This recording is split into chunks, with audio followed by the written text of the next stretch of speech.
The G4 iMac is the most personal computer ever made. And you want to know something? It's 21 years old. So in today's video, I just want to talk about it.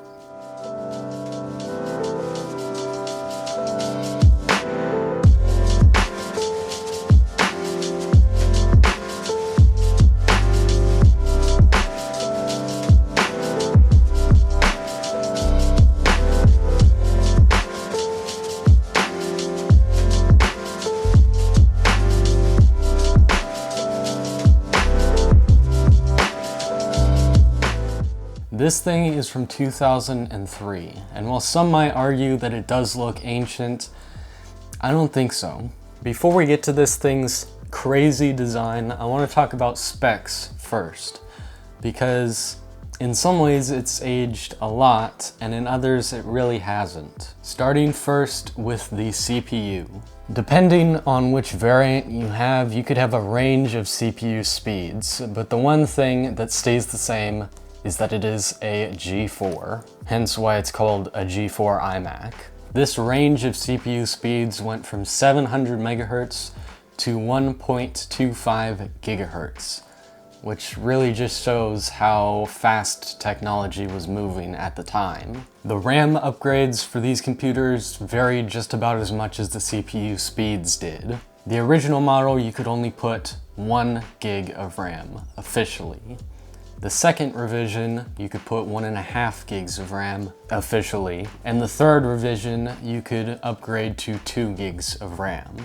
But with the second revision, which is what I have, you can unofficially upgrade to 2 gigabytes of RAM. The thing that came standard with all of them was an 80 gigabytes 5400 RPM hard drive. And the graphics varied between the different models, but it's so unimportant now that I don't even feel like it needs to be mentioned. My model is the 17-inch 1 gigahertz version, which I have maxed out with 2 gigabytes of RAM, and I put a 128 gig SSD in it. And I have to say, the SSD makes the system a whole lot quieter.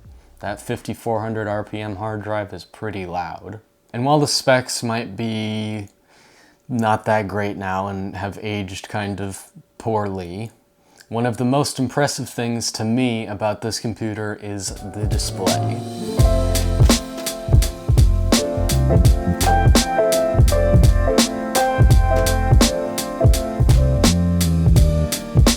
This is one of Apple's first computers with a flat panel LCD. And I've got to say, even for 2002, this display is really thin. And the resolution of the display itself is even more impressive. Keep in mind when I tell you this, that the first revision of this computer came out in 2002. It's 1440 by 900. That may not sound very impressive today when we have monitors that are 1920 by 1080, 2560 by 1440, and Apples that even range up to 6K. But what makes it impressive is that this is still higher resolution than most Windows laptops that you find on Amazon. Most of those have 720 or 768p displays, and they really don't look that good. Now, this display came out long before Retina was ever a thing.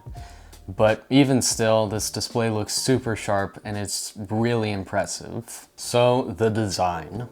It's the most distinctive Mac, even computer, ever made.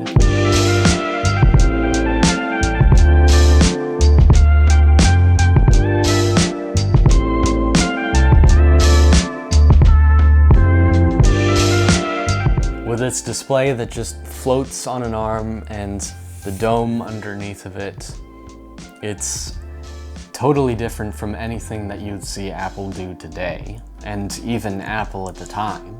Now before this, there were the beige boxes and the 15-inch iMacs that looked like big giant bubbles, but this was totally different and was a step in the right direction. The display you could move any way you wanted, anywhere you wanted pretty much, which also led to a lot of these plastic bezels breaking off. And the entire computer sits in this dome. And now that isn't that impressive because we have computers the size of that That's the first generation Mac Mini, by the way.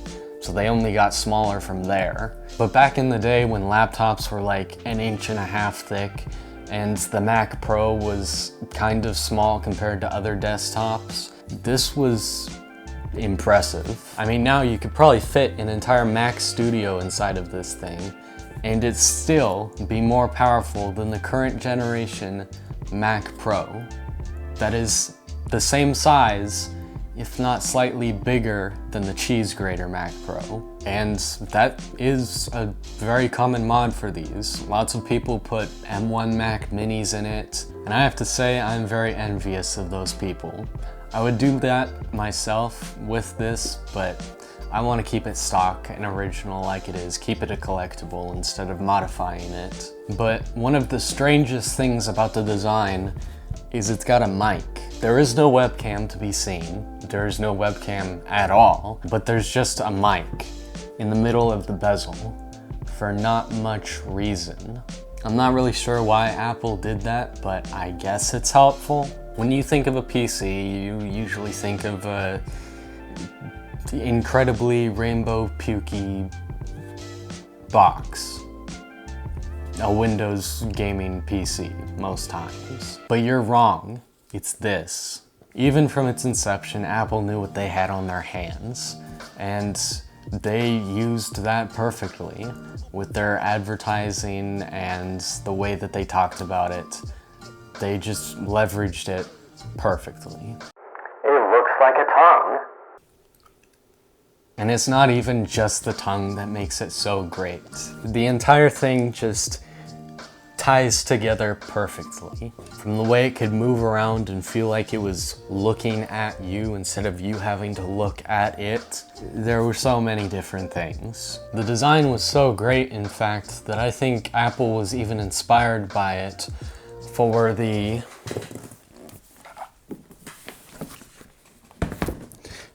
current generation iMac. I mean, look, it's pretty similar. The squared off design with the flat front and back. I mean, really all you would have to do to make this thing look like the new iMac is just take off these clear bezels and put a stand on the back, and you'd pretty much have just a mini 17-inch version of the new iMac. But great as the design was, it ended up being its downfall. For one, you couldn't really easily fit a display bigger than 20 inches on this chassis without the entire thing falling on its face pretty much. Most displays with LED backlights are lighter than the ones with cathode ray tubes or CRT backlights. But there's two problems with putting LEDs in this. One, LED backlights weren't really a thing in Apple's standalone displays until about 2008, 2009, somewhere around there. And number two, even those displays with the LED backlights were incredibly heavy. So there wasn't really much room to expand on the size of this display in a time when they were getting bigger. And while the dome was great, it didn't allow a lot of room for expansion. And what I mean by that is the incredibly bad G5. It was hot, it was not very powerful, it just sucked from what I know about it.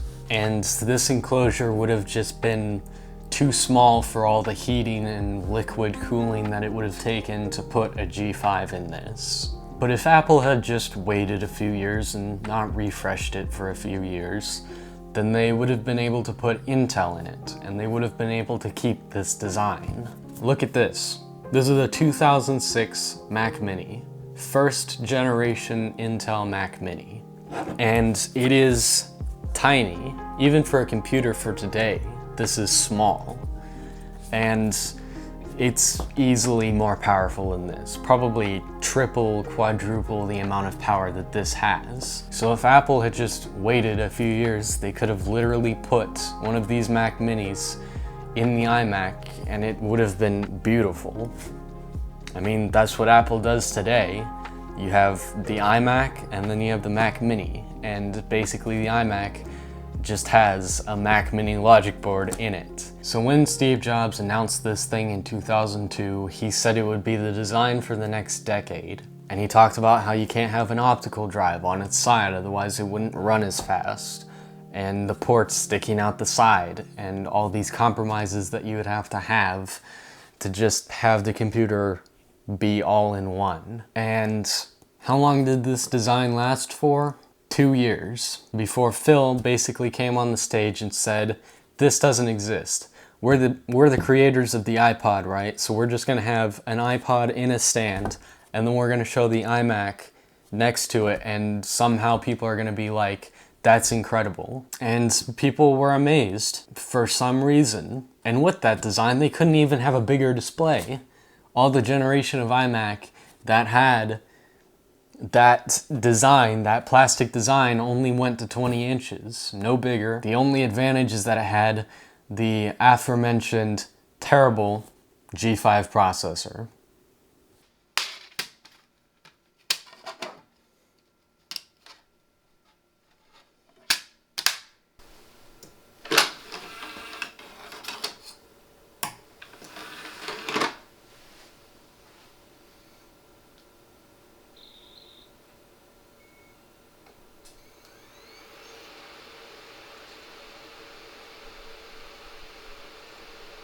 So here it is, the most legendary computer ever built, pretty much.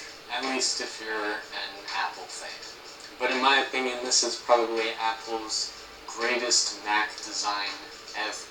But I want to hear your thoughts down in the comments below. Is this thing really not that great, and I just have rose-tinted glasses just like every other Apple fan? Or is it genuinely one of the best computers ever made?